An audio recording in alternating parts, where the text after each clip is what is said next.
de esta pérdida en el valor de los salarios. Los salarios perdieron un cuarto de su valor en el término de 6 años. Sí, nosotros lo que analizamos un poco en función de la medida del paro, viste que la CGT de alguna manera lanzó dos paros en términos de 4 meses. Entonces nosotros lo que empezamos a analizar es la CGT, todos sabemos que representan a los asalariados formales, a los que de alguna manera tienen un empleo formal y registrado con un recibo de sueldo. Entonces cuando uno analiza los números de enero del 2018 a marzo del 2024, que es donde la última información que tenemos de publicar en el Ministerio de Desarrollo y de Economía, vemos que el salario perdió el 25%. O sea, tuvo una pérdida de valores reales del 25%. Y si lo segmentás por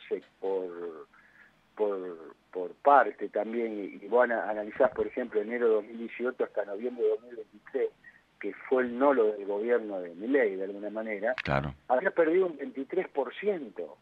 O sea que esto de la pérdida del salario real, desde el punto de vista de los trabajadores formales, viene de data, viene de muy lejos. Y si uno analiza el periodo de noviembre de 2023 a marzo del 2024, solamente perdió el 8%, está bien, en 4 meses, no es que solamente perdió el 8%, perdió un 8%. Nosotros lo que tratamos de decir, lo que tratamos de alguna forma analizar a través de los datos, que es la red nuestra de la consultora, es decir que estos métodos de paro o estos métodos de alguna manera de movilizaciones de este tipo, en el medio de una negociación muy importante que está viviendo el país, me parece que no ayudan, y me parece que no es por este gobierno, esto es lo que yo trato de significar. Esto viene de larga data. Claro, claro. Después podemos discutir o poner sobre la mesa por qué ahora y no antes. Bueno, eso es un poco lo que llama la atención. Yo creo que ahora, es el ahora, por esto que yo te estaba diciendo, este paro más que una connotación de la pérdida del salario real, que como bien dicen los números, viene de larga data, tiene mucha connotación política. Se está discutiendo, o sea, estamos entrando en un mes, Antonio, para que entienda toda la gente, clave. Yo te diría, hay un punto de inflexión por varias razones. Una, por la ley del Senado, que estaba la ley esta que se aprobó en diputado del Senado, que ahí no se sabe, va, viene, bueno, que hay dictamen de general, etcétera, etcétera. Y segundo, el Pacto de Mayo. El Pacto de Mayo yo le doy tanta relevancia como la ley bases en el Senado, porque el Pacto de Mayo lo que va a priorizar es discutir las reformas estructurales que necesita la economía para realmente salir adelante, y fundamentalmente las relaciones con los gobernadores, que es muy importante, porque las soluciones van a venir del interior. O sea, ahí se va a discutir la coparticipación, se va a discutir los presupuestos para las universidades públicas, se va a discutir los presupuestos para las obras públicas, que vos sabés que eso todo derrama en la economía Sí. regional y en la economía real. Por eso yo creo que el paro entra en un momento muy, muy político, porque imaginémonos que Milei logra aprobación en Senado y un buen pacto de 25 de mayo, al mundo y a todo el mundo interno, doméstico, de la economía doméstica y de la economía internacional le va a decir: yo no soy solo bueno en la macro, tasa de interés, tipo de cambio y tasa de inflación, que es lo que está haciendo ahora, que no sacó una ley, sino también puedo lograr consenso político para tener una ley que me permita a mí realmente lograr un plan de estabilización de largo plazo para que la economía crezca. Porque si eso no se da, estas dos cosas que yo te digo, entramos en un terreno complicado, muy complicado, te diría. Claro, ahora, lo que hay que evaluar también es si el gobierno, cosa que no ha mostrado, por lo menos hasta el momento en estos meses, si el gobierno se sincera y comienza a reconocer, indudablemente, lo planteabas vos en el último contacto que habíamos tenido, de que vienen en la macroeconomía, pero que hubo cuestiones que no atendió, como son las necesidades de la gente, los tarifazos, los aumentos, la falta de control indudablemente de aquellos productos de la canasta básica. El gobierno, como para lograr todo eso, necesita también un reconocimiento de cuáles son las debilidades de este plan. Sí, porque aparte otra cosa, se le está terminando el tiempo, porque la gente, la contención social que tuvo este plan de ajuste terrible, sin ancla en precios y salario, como bien vos decís, como lo charlamos, donde dejó que las prepagas hagan lo que quieran, donde los precios de los alimentos y de la canasta familiar se fue a las nubes, donde sinceró la economía, el humor social todavía lo toleró y lo está tolerando. Pero entramos en un terreno que, si bien hay cosas buenas como la baja de la inflación, que era lo que trataba de explicar yo el otro día a un colega tuyo, nosotros teníamos inflaciones del 25 y ahora vamos a tener inflaciones del 8, el 9, y es probable que tengamos inflación en 2 meses del 5. Pero mensual. O sea, la buena noticia es que la inflación está bajando, producto de lo que la micro está destruida, un plan de ajuste terrible, un plan de alguna manera de crecimiento de la actividad económica. Los indicadores que veo de la actividad económica son malos, pero estamos en inflaciones muy altas si lograra el 5. Y lo que nosotros vemos con ojo crítico y donde estamos poniendo mucho digamos, la vara, es que ese 5 mensual, si lo logra, que es probable que lo logre, Antonio, es probable que lo logre, no lo va a poder perforar para abajo si no tiene el consenso político de tarea y base y pacto en mayo. Entonces vos vas a transitar con una economía, si no lograra este acuerdo, con un 5 mensual, 4, ponele, pero que también es alto, y vas a entrar en problemas otra vez, como ya lo vivimos antes de que asuma este gobierno, porque la inflación real del 5% mensuales son altas, son malas, perjudican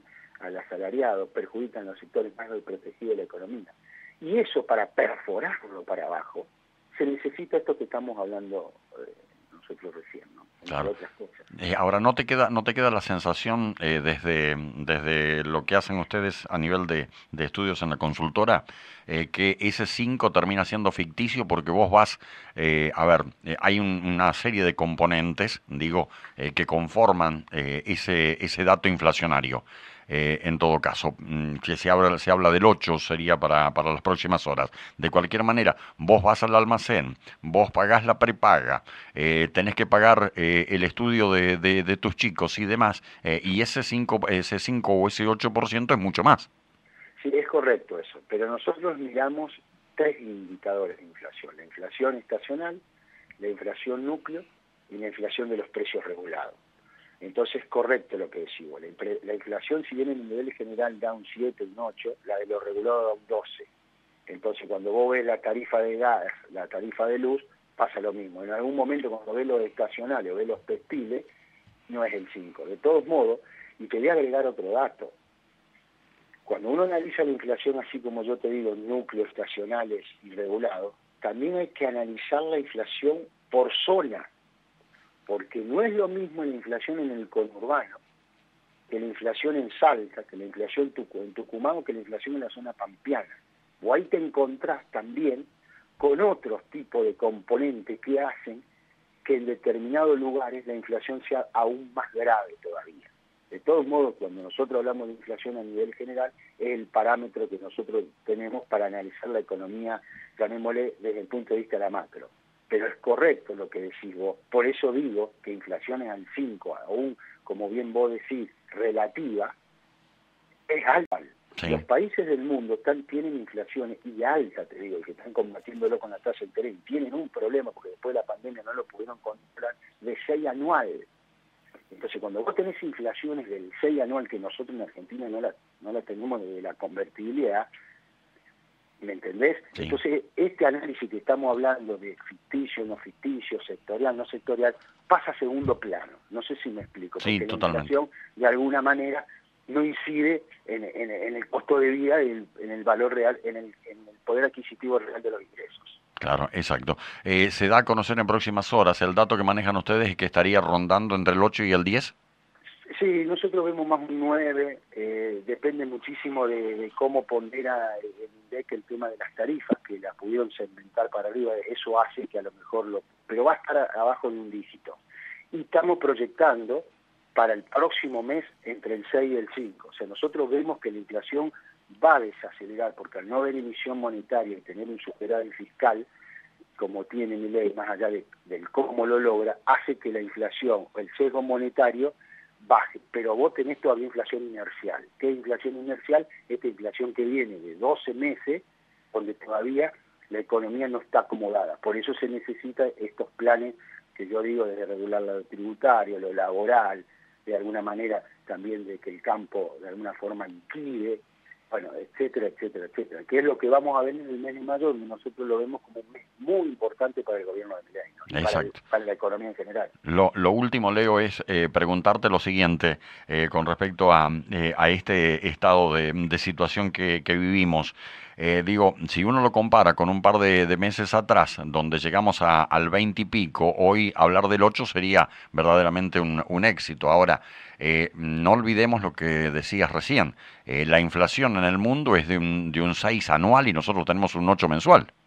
Por eso yo digo, si uno ve una foto de un lado, decís, che, del 25 bajaste al 8, al 9 y podés bajar al 5. Qué Es un bueno. exitazo. ¿Cómo lo lograste? Haciendo pelota la economía, con recesión, porque yo sinceré los precios, porque tenían un montón de líos que me habían dejado, etcétera, etcétera. Macanudo. Ahora, estás lejos de una inflación normal en un país que quiere crecer y quiere mejorar en todos sus indicadores, como tener un 6, un 7 anual. Claro. Pero bueno, también es cierto que la tolerancia social, que era el miedo que teníamos nosotros, este plan sin ancla en precio y salario, fue muchísima y está siendo muchísima. Pero yo creo que entra en un terreno, insisto con esto, no quiero ser pesimista, entra en un terreno donde el mes de mayo puede ser importante y puede ser un punto de inflexión. Y ojalá sea para bien, porque yo digo siempre que en la Argentina el problema no es económico, sino es político. Entonces ojalá que en el Senado se puedan arreglar, que el pacto de mayo sea un pacto de mayo consensuado con los gobernadores y que la economía y que larguen un plan de estabilización en serio a largo plazo, que sea el crecimiento sostenido de la economía, cosa que veamos un segundo semestre un poquito mejor que el primero y que en el 2025 empecemos a verle la pata a las otras. Seguramente. Leo, buena semana, un abrazo grande y gracias por el tiempo.